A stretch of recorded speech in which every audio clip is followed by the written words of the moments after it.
Hello friend, कैसे हैं आप लोग। आज मैं इस वीडियो में चैप्टर 9 एक्सरसाइज 9.1 एप्लीकेशन और ट्रिग्नोमेट्री के ये 2 इम्पॉर्टेंट क्वेश्चन डिस्कस करूंगा, जो कि बहुत ही इम्पॉर्टेंट क्वेश्चन है एग्जाम के पॉइंट ऑफ व्यू पे। और ये एप्लीकेशन ऑफ ट्रिग्नोमेट्री का मैंने बेसिक कंसेप्ट बताया था। इसमें मेन 3 कंसेप्ट पॉइंट होते हैं, जिसमें angle of elevation, line of sight and angle of depression. इन 3 चीज़ों का जिसको कंसेप्ट क्लियर होता है कि एंगल ऑफ एलिवेशन कहाँ से लिया जाता है, एंगल ऑफ डिप्रेशन कहाँ से लिया जाता है, तो वो आसानी से इन क्वेश्चंस को सॉल्व कर लेगा। और ऐसे एप्लीकेशन ऑफ ट्रिग्नोमेट्री का जो ये पार्ट हाइट एंड डिस्टेंस है, इसमें मेन हमारा होता है फिगर। अगर आपने किसी भी क्वेश्चन का फिगर ड्रॉ कर लिया तो आप उस क्वेश्चन का सोल्यूशन दे पाओगे। और आपको पता है कि सीबीएसई में स्टेप मार्किंग होता है। स्टेप मार्किंग में अगर आपने फिगर ही ड्रॉ कर दिया, बाकी का पार्ट आपका गलत हो गया, तब भी आपको मार्क्स मिल जाएंगे। इसके लिए आपको प्रॉपर आंसर देना है। जैसे मैं क्वेश्चन नंबर 10 है, two poles of equal heights are standing opposite each other on either side of the road. जैसे ये रोड है, ठीक है, ये रोड का एक किनारा है और ये दूसरा किनारा है, तो दो पोल हैं। ये दोनों पोल दोनों किनारे पे इस तरीके से हैं, ठीक है। और दोनों की हाइट क्या है, सेम है। क्या है, हाइट सेम है, विच इज 80 मीटर वाइड। ये रोड जो है कितना चौड़ा है, 80 मीटर, 80 मीटर, ठीक है। On the road, the angle of elevation from a point between on the road. कोई एक पॉइंट है रोड पे, सपोज ये पॉइंट हमने ले लिया, ठीक है।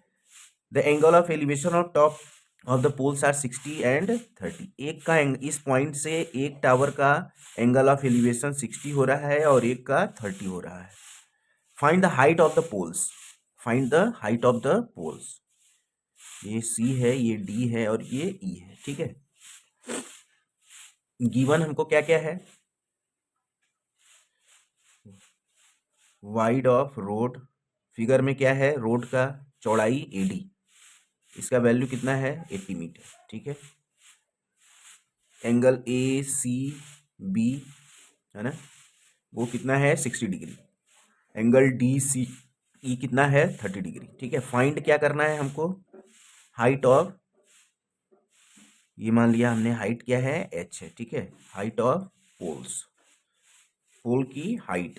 एक पोल की हाइट ए बी है और एक पोल की हाइट डी ई है, जो कि दोनों किसके इक्वल हैं, एच के। इस तरीके से जब आंसर दोगे आप ना, तो आपके लिए बहुत बेनिफिट होगा। क्योंकि देखो, ये स्टेप मार्किंग का बेनिफिट तभी मिलेगा जब हम प्रॉपर आंसर देंगे रिटन में। हर एक स्टेप बाय स्टेप को जो है प्रॉपरली लिखेंगे तब। तो हमको इस एच को फाइंड करना है, और हमको ये पूरा जो है यहाँ से यहाँ ये डिस्टेंस हमको 80 गिवन है, ठीक है।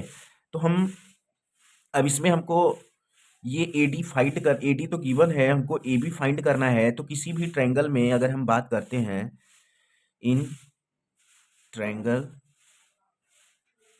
इन triangle A C B, A C B में अब हमको ये गिवन है, ठीक है, पूरा नहीं है। अगर ए सी की, अगर 1060 की बात करें तो ये परपेंडिकुलर होगा और ये बेस होगा। तो 1060 इक्वल क्या हो जाएगा, परपेंडिकुलर हमारा P upon A, perpendicular upon base. तो पी हमारा क्या है, A B, A B upon A C. तो ये एच हो गया और ए सी को हम ए सी ही रहने दे रहे हैं। तो ए सी 1060 का वैल्यू क्या होता है, 1060 root three equal H upon A C. तो यहाँ से ए सी का वैल्यू हमको मिल जाएगा एच अपॉन रूट 3। ये हो गया इक्वेशन 1।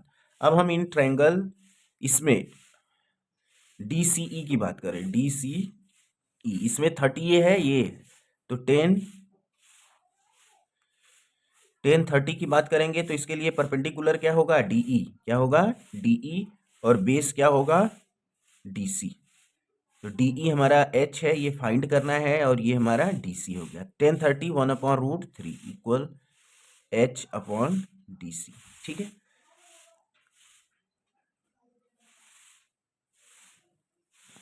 एच अपॉन डीसी, ठीक। अब देखो यहाँ से हमको क्या मिल जाएगा, डी सी इक्वल मिल जाएगा, डी सी इक्वल √3h, क्या मिल जाएगा, √3h। ये हो गया इक्वेशन 2। अब देखो इक्वेशन 1 और 2 को अगर हम ऐड कर देंगे तो AC plus DC, AC plus DC ये किसके इक्वल आ जाएगा, 80 के। तो हम यहाँ पे, यहीं पे मैं इसका आंसर दे रहा हूँ, adding equation 1 and 2। Equation 1 and 2 को हम ऐड कर दें तो AC plus AC plus DC equal H upon √3 plus √3H। ठीक है, AC प्लस DC किसके इक्वल हो जाएगा? AD के इक्वल। अब इसको सिंप्लीफाई कर लो, इसका अपॉन 1 LCM √3, यहाँ पे H आएगा, यहाँ से √3 मल्टीप्लाई होगा तो 3H हो जाएगा। ठीक है, √3 का √3 में होगा तो 3 और H। AD हमारा किसके इक्वल है? 80 के। 80 इक्वल H और 3H, 4H अपॉन √3।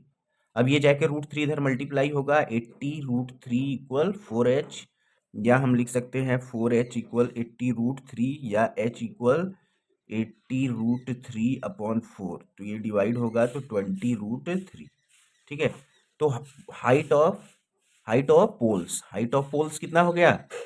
पोल्स का जो हाइट है वो हो गया आपका 20 √3 मीटर, क्योंकि दोनों पोल्स के जो हाइट है वो क्या है? इक्वल है। क्या है? इक्वल है।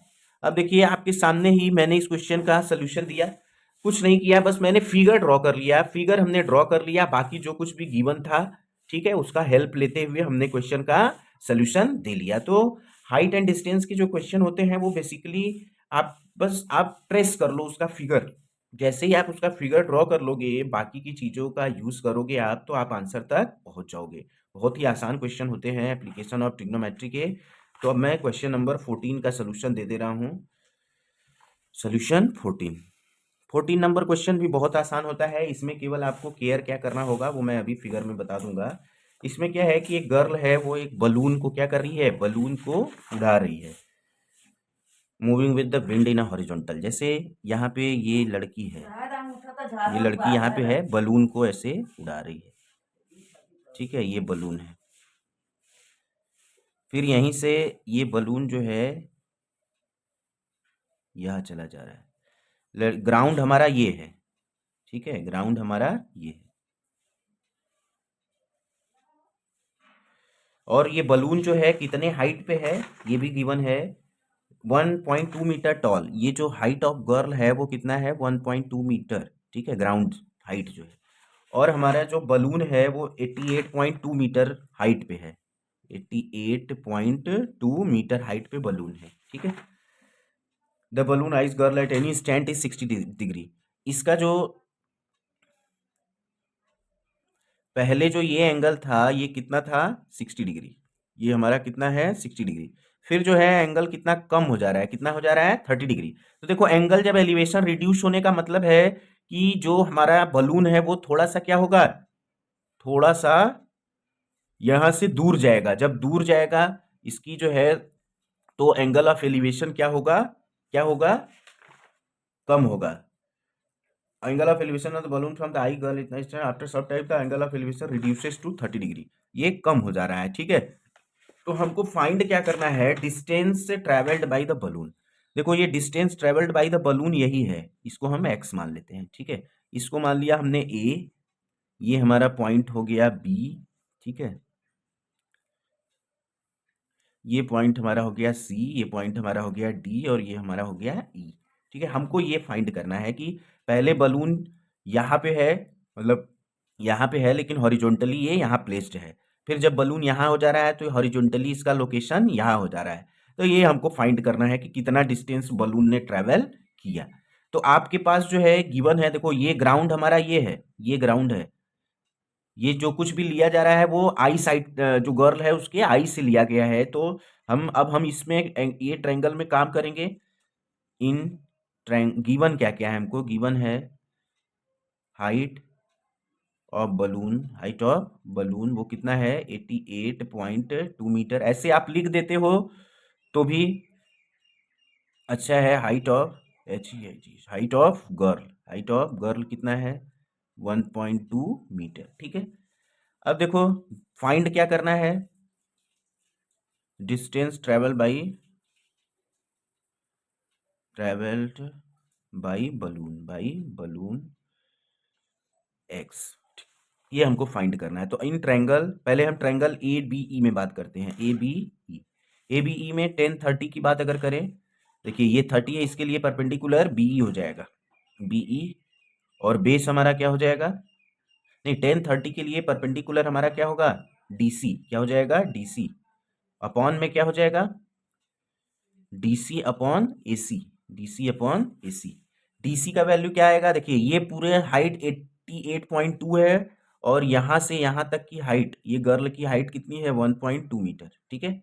तो अगर हमको केवल DC चाहिए, क्या चाहिए DC, तो वो कितना होगा 88.2 से 1.2 क्या करना होगा, माइनस करना होगा। तो 1.2 88 से माइनस होगा तो कितना आ जाएगा 87, ठीक है।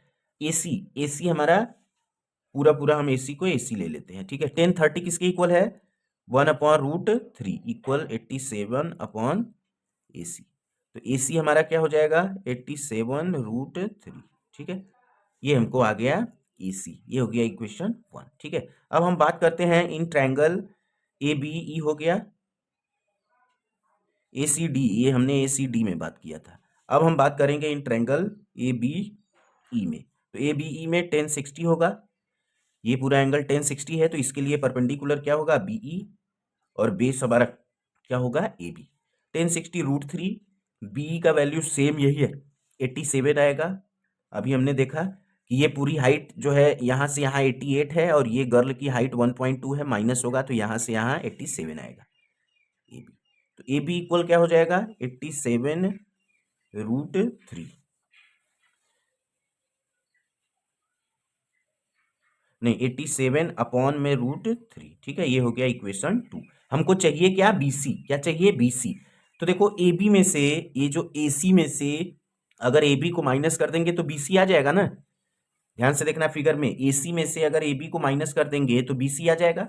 तो हम क्या करें कि इक्वेशन सब्ट्रैक्ट इक्वेशन 2 फ्रॉम 1, ये 2 को 1 से सब्ट्रैक्ट करेंगे तो क्या मिलेगा AC minus AB, AC minus AB equal 87√3 minus 87 upon √3, ठीक है।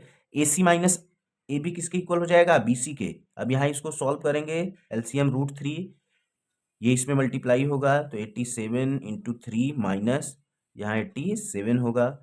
BC हमारा क्या है distance travelled by the balloon, या हम BC को ही क्या माने हैं, तो ये 87 यहाँ से कॉमन ले लीजिए तो ये हो जाएगा 3 माइनस 1 अपॉन में √3, या ये हो जाएगा 87 इंटू 2 अपॉन √3।